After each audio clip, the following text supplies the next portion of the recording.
Welcome all to my YouTube channel halogens. आपको मालूम ही है हम केमिकल काइनेटिक्स कर रहे हैं। तो आज का हमारा जो नेक्स्ट टॉपिक है वो है integrated rate expression for first order reaction. आज हम इसको स्टडी करेंगे। मीन्स आज हम फर्स्ट ऑर्डर जो हमारी रिएक्शन होती है उसके रेट का हम एक एक्सप्रेशन निकालेंगे integrated.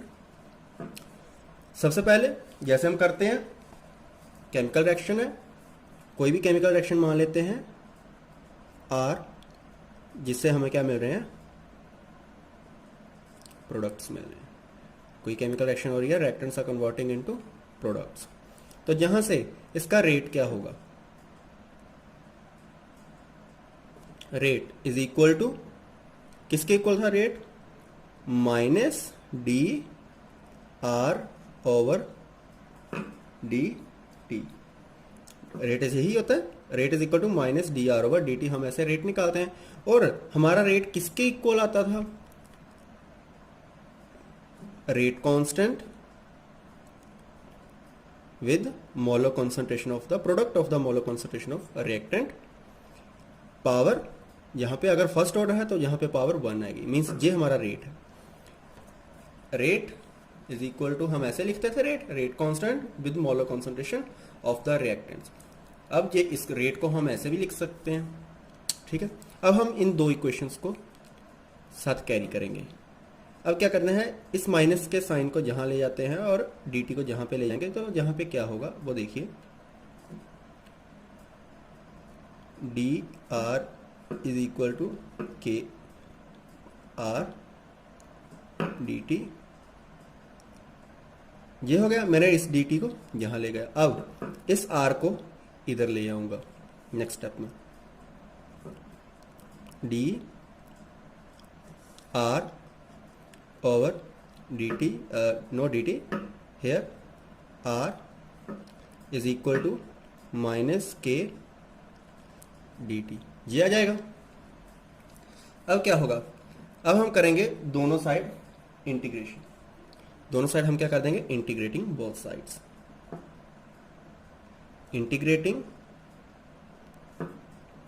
Both sides.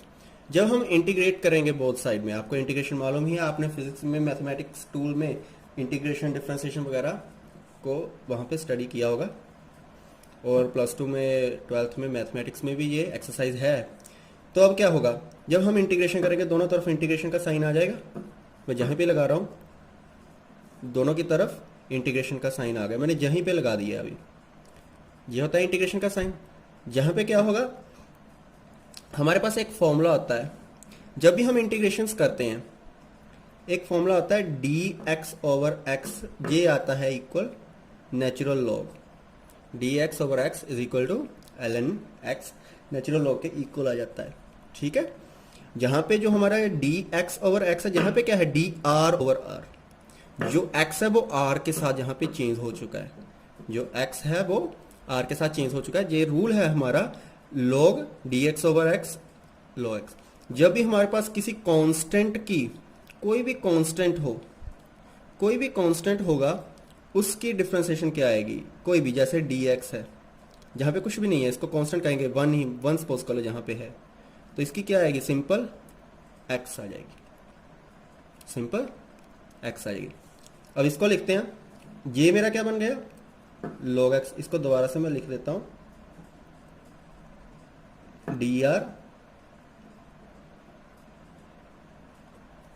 Are is equal to, minus k को मैंने बाहर निकाल लिया, डी टी। जैसे मैंने कहा था ये बन जाएगा हमारा natural log l n x. ये क्या बन जाएगा, माइनस के डी एक्स का क्या आएगा, एक्स। dx का x होगा, dy होगा तो उसका y होगा, अगर dt है तो t होगा, सिंपल k t प्लस, जहां पे हमारे पास एक इंटीग्रेशन कांस्टेंट आता है, वो कुछ भी हो सकता है, i हो सकता है, c हो सकता है, मैं जहां पे c सपोज कर लेता हूं, इंटीग्रेशन कांस्टेंट आ गया c। अब मैंने इस इक्वेशन को 1 मान लिया। अब हम करते हैं, मैं सपोज करता हूं यह मेरी रिएक्शन, सपोज जहां पे, सॉरी जहां पे x नहीं r आएगा, my mistake, log r, natural log r। अब मैं सपोज करता हूं जब मेरी केमिकल रिएक्शन हो रही थी, मींस जब शुरू होने से पहले टाइम क्या था, 0 at t is equal to 0। जब हमारा टाइम 0 था तब रिएक्शन स्टार्ट नहीं हुई थी, स्टार्ट होने से पहले। तब T इज इक्वल टू 0 जो हमारी इनिशियल कॉन्सेंट्रेशन थी, R क्या है, कॉन्सेंट्रेशन ऑफ रिएक्टेंट, वो क्या थी, उसको हम कहेंगे R नोट, इसको बोलेंगे इनिशियल कॉन्सेंट्रेशन। इनिशियल कॉन्सेंट्रेशन जो JR हमने लिखा है, JR है कि जो JT हम जहां पे लिख रहे हैं, जितना भी JT, जितना भी टाइम होगा, किस टाइम के ऊपर कितनी कॉन्सेंट्रेशन है, वो J है। जब हम R के साथ नोड जहां पे लगा देते हैं, इसका मतलब होता है इनिशियल कॉन्सेंट्रेशन। जब हमने रिएक्शन स्टार्ट होने से पहले कितनी हमारी रिएक्टेंट की कॉन्सेंट्रेशन थी, J थी। जब टाइम ही 0 है, जब कुछ रिएक्शन ही नहीं हुई, time 0 before start of the reaction, तो जितनी हमारी ओरिजिनल इनिशियल कॉन्सेंट्रेशन थी वो JR बन जाएगी, R नोड। अब टाइम 0 है, R हमारा R नोड बन गया, इसको हम यहां पे फिल कर देंगे, सब्स्टिट्यूटिंग इन 1 और फ्रॉम 1 इक्वेशन क्या बन जाएगा, जहां से हमारा जो R है R नोड में कन्वर्ट हो जाएगा, log natural log R naught is equal to minus K multiply 0 plus C। अब इसको हम जहां से हमारे पास C की वैल्यू आ जाएगी, C की क्या वैल्यू आई, जहां पे J 0 बन गया, natural log R naught is equal to C की वैल्यू आ गई। इस C की वैल्यू को हम 1 में फिल कर देंगे, पुट इन 1, जहां से हमारे पास जो C की वैल्यू आई उसको हमने 1 में फिल कर दिया, तो हमारे पास जहां पे क्या आ जाएगा, नेचुरल लॉग R, इस C को लॉग R नोड को मैं जहां पे फिल कर दूंगा, is equal to minus KT plus natural log R naught. अब इसको इधर ले आते हैं, हमारे पास क्या आ गया, natural log R minus natural log R naught is equal to minus KT। हमारे पास कुछ रूल्स हैं लॉग के जो आपने याद रखने हैं, मैंने पहले भी वीडियो में डिस्कस किए हैं ये रूल्स। जब हमारे पास लॉग A मल्टीप्लाई B हो, लॉग A मल्टीप्लाई B, ये किसके इक्वल हो जाता है, log A plus log B। जब हमारे पास log A minus log B हो, ये किसके इक्वल हो जाता है, लॉग A ओवर B। और एक और बात, लॉग A ओवर B किसके इक्वल हो जाता है, minus log B over A। जब हम इनको इन्वर्ट कर देते हैं तो नेगेटिव साइन आ जाता है। ये कुछ रूल्स हैं, जहां पे कौन सा रूल लग रहा है, log A minus log B, log A minus log B, log A over B means this over this आ जाएगा। ये क्या हो गया, जहां से log R over R naught is equal to minus KT।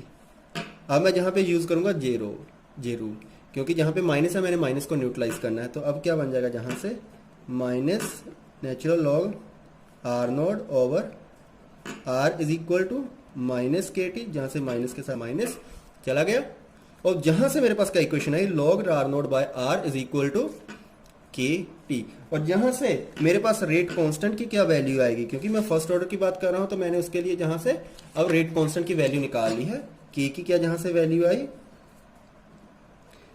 Log R naught by R, JT इसके नीचे चला जाएगा 1 ओवर T। ये हमारे पास इक्वेशन बन जाती है, ठीक है। अब यहीं से जो हमारे पास ये इक्वेशन आई, एक हमारे पास एक और बात होती है, लॉग का रूल, ये भी मैंने पहले बताया है आपको। जब भी हमारे पास हो लॉग x हो, नेचुरल लॉग x हो, वो किसके इक्वल होता है, 2.303 लॉग x। जो जे लॉग होता है इसका बेस होता है 10। जे वाला लॉग है नेचुरल लॉग है, जे लॉग है बेस 10 वाला, और ये किसके इक्वल होता है, नेचुरल 2.303 log x। अब मैं इसकी वैल्यू को जब जहां पे फिल करूंगा तो मेरे पास फाइनल रिजल्ट क्या आ जाएगा, जो रेट कांस्टेंट की मेरे पास वैल्यू है k इज इक्वल टू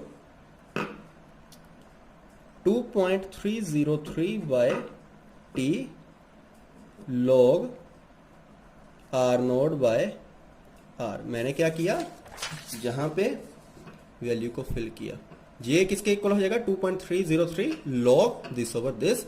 और फाइनली मेरे पास ये रिजल्ट आ गया। ये है integrated rate law expression for first order chemical reaction.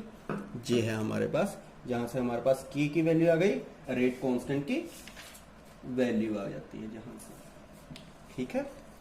और जहां से एक और आपको बात बताएं, जो मेरा ये वाला एक्सप्रेशन था, ये वाला एक्सप्रेशन, ये क्या एक्सप्रेशन था? अगर मैं इस एक्सप्रेशन को कहाँ इसकी फॉर्म में लिखूं, जैसे ये वाले एक्सप्रेशन को इस फॉर्म में देखूं तो क्या होगा? दोबारा से मैं इस एक्सप्रेशन को लिख रहा हूं। क्या था expression? Natural log r naught by r is equal to k t, यही एक्सप्रेशन था, natural log r naught by r k T.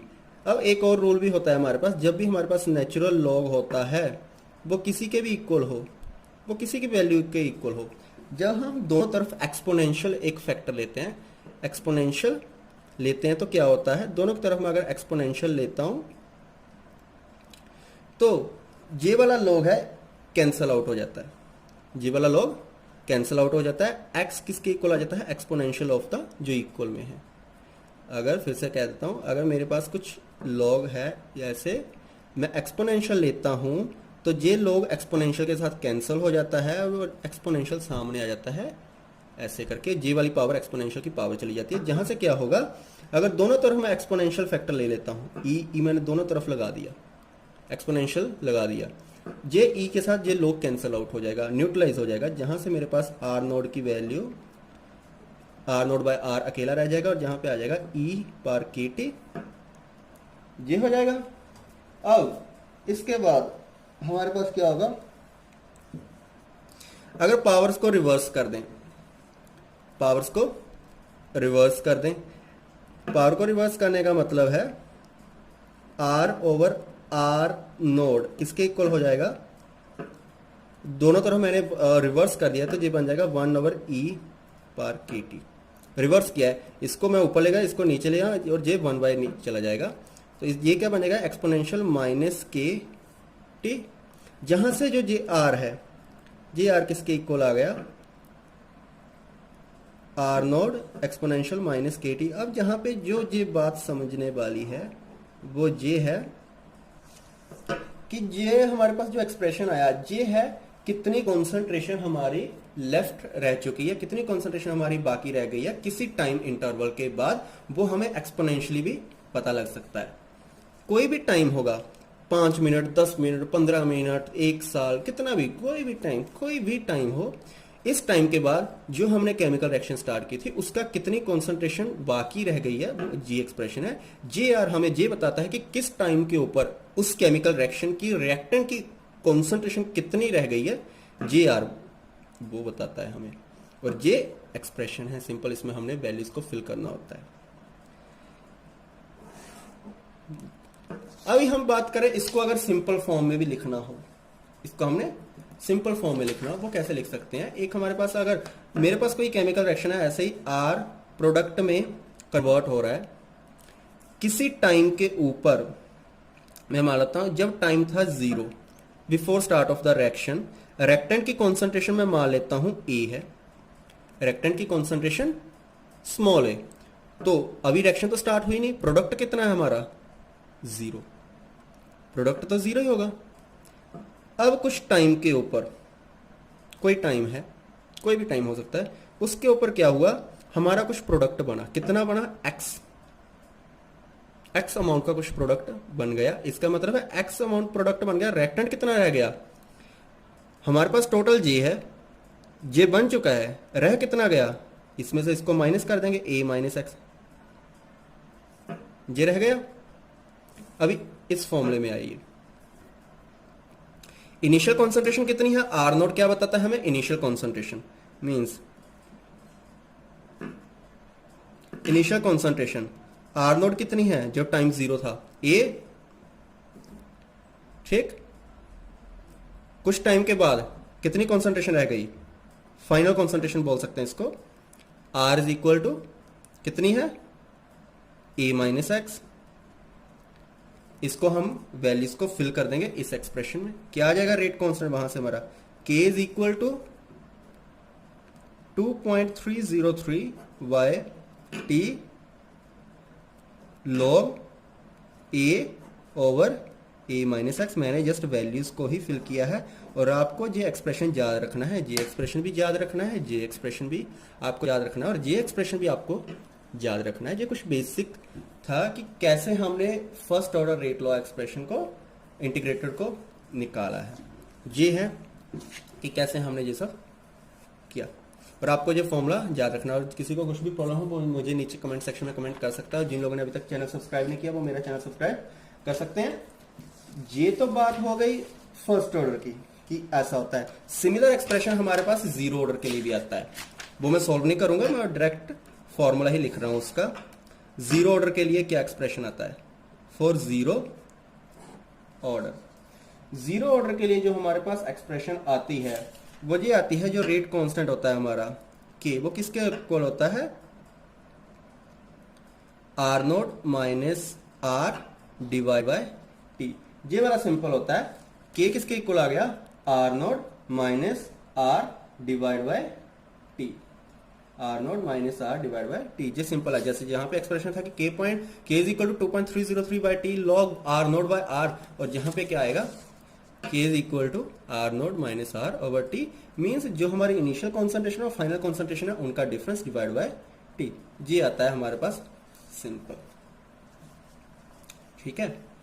और इसमें भी हम वैसे ही कर सकते हैं कि ऐसे ही हो तो इनिशियल कॉन्सेंट्रेशन क्या होगी, अगर मैं इन्हें इसको इस फॉर्म में लिखना हो तो वो कैसे लिखूंगा, k is equal to initial concentration कितनी है ए, फाइनल कितनी है a minus x time t, जहां पे क्या होगा a minus a plus x over t, a के साथ ए कैंसिल आउट, क्या बचा हमारे पास, k is equal to x over T.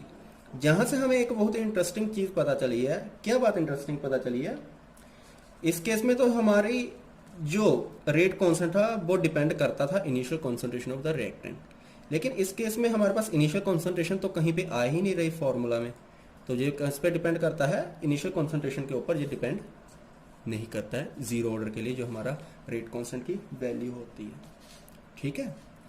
ये था हमारा फर्स्ट ऑर्डर जीरो ऑर्डर के लिए रेट लॉ एक्सप्रेशन। अब हम बात करते हैं हमारे पास जो आता है हाफ लाइफ पीरियड। ये हमारे पास इंपॉर्टेंट टॉपिक है, half life period. Half life period का क्या मतलब होता है, नाम से ही क्लियर है, हाफ लाइफ पीरियड, जिसकी क्या होगी, half life means half life के साथ ये रिलेटेड होगा। इसलिए क्या होता है, हाफ लाइफ पीरियड वो टाइम होता है जिसके थ्रू, जिस टाइम में जो हमारी कॉन्सेंट्रेशन होती है रिएक्टेंट की वो हाफ रह जाए। सिंपल क्या होगा, the time during which the concentration of a reactant is reduce to half of its initial concentration. उस टाइम में जिसमें जो हमारी रिएक्टेंट की कॉन्सेंट्रेशन होती है वो इनिशियल के हाफ में रह जाए, इनिशियल का हाफ हो जाए, वो क्या होती है, हाफ लाइफ पीरियड वो होता है।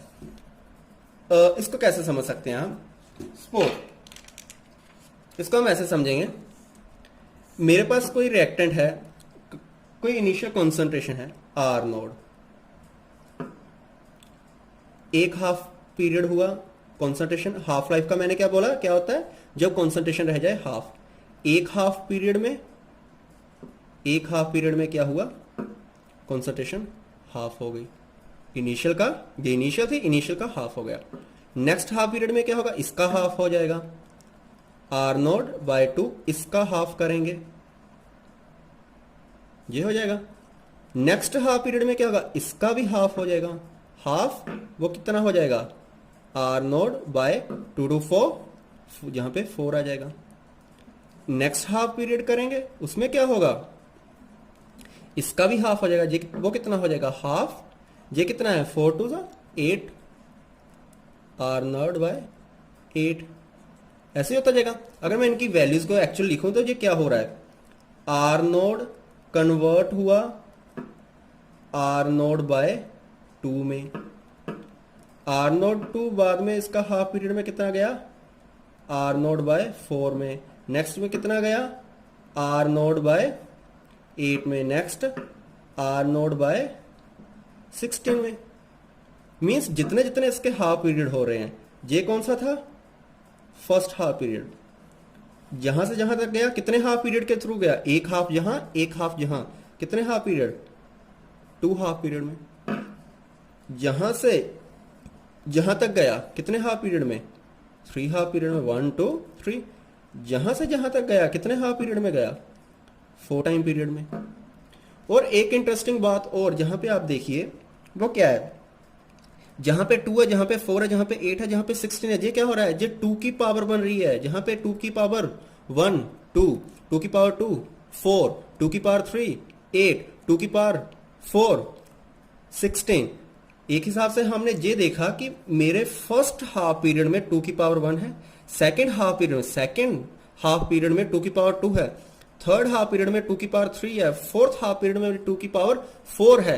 इसका क्या मतलब हुआ, जिसका जितना हाफ पीरियड, जो नंबर वाला हाफ पीरियड होगा उसकी उतनी ही पावर होगी। अगर मैं मान लूं मेरी कॉन्सेंट्रेशन कितनी रह जाएगी, ये कॉन्सेंट्रेशन रह रही है एक्चुअल में, कि अगर मेरे फर्स्ट हाफ पीरियड में कितनी कॉन्सेंट्रेशन रह रही है, r naught by 2। Second half period में कितनी कॉन्सेंट्रेशन रह रही है, r naught by 4। Third half period में कितनी रह रही है, आर नोट बाय 8। फोर्थ में कितनी रह रही है, आर नोट बाय 16। इसका क्या मतलब हुआ, अगर मेरे पास एन हाफ पीरियड होंगे, nth हाफ पीरियड में कितनी कॉन्सेंट्रेशन मेरे पास लेफ्ट रहेगी, nth हाफ पीरियड में कॉन्सेंट्रेशन कितनी लेफ्ट रह गई, लेफ्ट कॉन्सेंट्रेशन ऑफ रिएक्टेंट वो कितनी होगी, आर नोड, जो भी उसकी कॉन्सेंट्रेशन है, divide by 2 power n। R naught divide by 2 power n कितनी रह गई, r naught divide by 2 power n। इसका क्या मतलब हुआ, अगर मुझे कोई कहे 6 हाफ पीरियड में कितनी कॉन्सेंट्रेशन लेफ्ट जाएगी, 6 हाफ पीरियड में कितनी कॉन्सेंट्रेशन लेफ्ट रहेगी, वो मैं कैसे निकालूंगा, r naught by 2 power 6। 9th half period में कितनी कॉन्सेंट्रेशन लेफ्ट रह जाएगी, वो कितना होगा, आर नोड बाय 2 पावर 9। फिर से सुनिए जी, हाफ पीरियड का कंसेप्ट है, कुछ नहीं है इसमें। हाफ पीरियड में यही है कि किस उस टाइम में किसकी कितने टाइम में जो कॉन्सेंट्रेशन है रिएक्टेंट की वो हाफ रह जाती है। जैसे मैंने जहां पे बताया, इसकी हाफ, फर्दर हाफ, जितने जितने ये हाफ हो रहे हैं उतनी उतने उनका वो टाइम पीरियड, वो हाफ पीरियड बढ़ते जा रहे हैं। जैसे मैंने nth के लिए आपको फॉर्मूला बता दिया, जो इनिशियल कॉन्सेंट्रेशन होगी डिवाइड बाय 2 पावर n, ये इसका फॉर्मूला हो जाएगा। सिंपल है, इसमें इसमें कुछ भी नहीं है इसमें। अगर मैं आपको सपोज करूं, एक आपको जनरल न्यूमेरिकल की बात करूं, अगर मेरे पास कुछ एग्जांपल है, मेरे पास कोई केमिकल रिएक्शन है जिसका हाफ पीरियड मुझे दे दिया है, कितना है हाफ पीरियड, अगर मैं कुछ भी मान लेता हूं, मेरे पास है हाफ पीरियड 10 मिनट्स में मान लेते हैं, चलो मेरे पास कुछ हाफ पीरियड है जिसके 10 मिनट्स जिसका हाफ पीरियड है, और वो मुझे कह रहा है कि इसके 4 हाफ पीरियड, 4 नहीं 40 मिनट में इसके कितनी कॉन्सेंट्रेशन लेफ्ट रह जाएगी, how much concentration will reduced in 40 minute, in 40 minute में कितनी कॉन्सेंट्रेशन इसकी लेफ्ट रह जाएगी इसी केमिकल रिएक्शन की। अगर 40 मिनट की बात करें, मेरे पास इसके कितने, हाँ मैं जहां पे बात कर रहा हूं, मुझे टाइम पीरियड मालूम है, हाफ टाइम पीरियड कितना है, 10 मिनट है। 40 मिनट में मैंने देखना है कितनी कॉन्सेंट्रेशन इसकी लेफ्ट रह रही है।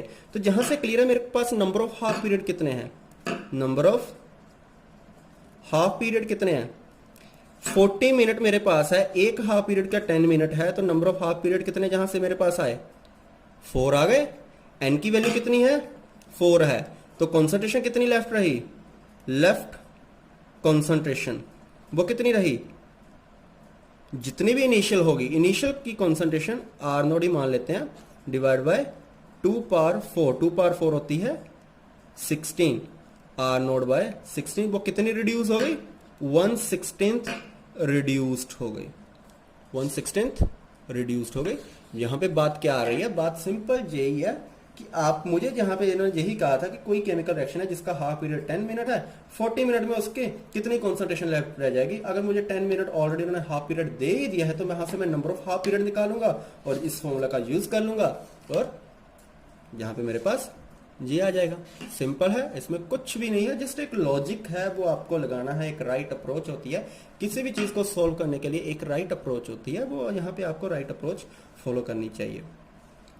अभी इसी हाफ पीरियड के कॉन्सेप्ट से मैं इसका एक रेट लॉ एक्सप्रेशन भी निकालूंगा, वो अलग से। मैंने अभी रेट लॉ एक्सप्रेशन क्या निकाला है, के की क्या मैंने वैल्यू निकाली, 2.303 divide by t log r naught by r, मैंने जे निकाला। अगर मैं हाफ पीरियड की बात कर रहा हूं, मैं किसकी बात कर रहा हूं, हाफ पीरियड की। हाफ पीरियड में क्या होगा, हाफ पीरियड में क्या होगा, जो हमारा टाइम है वो कितना है, t1/2 बन जाएगा। इनिशियल कॉन्सेंट्रेशन, इनिशियल कॉन्सेंट्रेशन कितनी है, इनिशियल कॉन्सेंट्रेशन तो आर नोड ही है। इनिशियल कॉन्सेंट्रेशन कितनी है, आर नोड है। फाइनल कॉन्सेंट्रेशन कितनी होगी,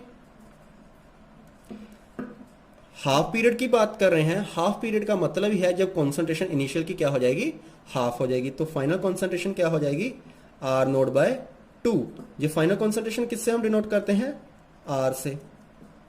मेरे पास आर नोड की वैल्यू भी है, अब आर की वैल्यू है, जस्ट फिल करेंगे इन सभी वैल्यूज को हम इसमें फिल कर देंगे। तो मेरे पास के की क्या वैल्यू आ गई, जहां से k is equal to 2.303 divide by t log r naught by, जहां पे मैं आर की value r naught by 2 fill करूंगा, आर नोड से आर नोड कैंसिल, जो 2 इसके ऊपर आ जाएगा, जहां से आ जाएगा 2.303 डिवाइड बाय टी लॉग 2, ये आ गया। और log 2 की वैल्यू आपने याद रखनी है, जिसका बेस 10 होता है। log 2 की वैल्यू होती है 0.3010। जब हम इस वैल्यू को जहां पे फिल करेंगे, सॉरी जहां पे t1/2 है, टाइम हमारा 1/2 है ना, t1/2, t1 जस्ट 1/2 नोटेशन है कि हम हाफ पीरियड की बात कर रहे हैं।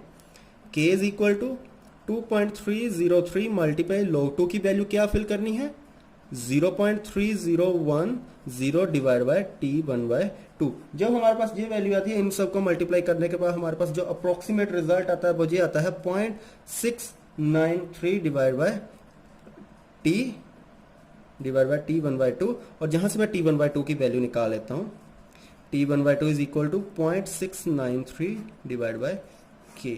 जहां से मेरे पास हाफ लाइफ पीरियड का एक्सप्रेशन क्या आया, ये फर्स्ट ऑर्डर के लिए, फॉर फर्स्ट ऑर्डर क्या आया, 0.693 डिवाइड बाय के, 0.693 डिवाइड बाय के। जी आपने ये बात याद रखनी है, जो हमारा हाफ पीरियड होता है फर्स्ट ऑर्डर रिएक्शन के लिए, वो किसके वैल्यू इक्वल होता है, 0.693 डिवाइड बाय के हमारा रेट कांस्टेंट है। और एक और बात, ये वाले एक्सप्रेशन में भी हमारे पास क्या बात आई, ये इनिशियल कॉन्सेंट्रेशन के ऊपर नहीं डिपेंड करता, ना ही प्रोडक्ट की कॉन्सेंट्रेशन के ऊपर डिपेंड कर रहा है, ना ही इनिशियल कॉन्सेंट्रेशन के ऊपर डिपेंड कर रहा है। जो हमारा हाफ पीरियड होता है वो फर्स्ट ऑर्डर रिएक्शन के लिए, जो हमारा हाफ पीरियड होता है फर्स्ट ऑर्डर रिएक्शन के लिए, वो इंडिपेंडेंट होता है on the initial concentration of the reactant. ठीक है, ये है हमारा टोटल कंसेप्ट जो हमने आज किया। वो बहुत ही ज्यादा बेसिक कंसेप्ट्स किए हैं और बिल्कुल डिटेल के साथ मैंने करवाए हैं। और किसी को कुछ भी प्रॉब्लम हो मुझे नीचे कमेंट सेक्शन में कमेंट कर सकते हैं। जिन लोगों ने चैनल सब्सक्राइब नहीं किया वो मेरा चैनल सब्सक्राइब कर सकते हैं और अपने फ्रेंड्स को शेयर कर सकते हैं मेरे चैनल के बारे में, और अधिकतर से अधिकतर मेरे चैनल को फैलाइए। और मिलते हैं हम नेक्स्ट वीडियो में। Take care.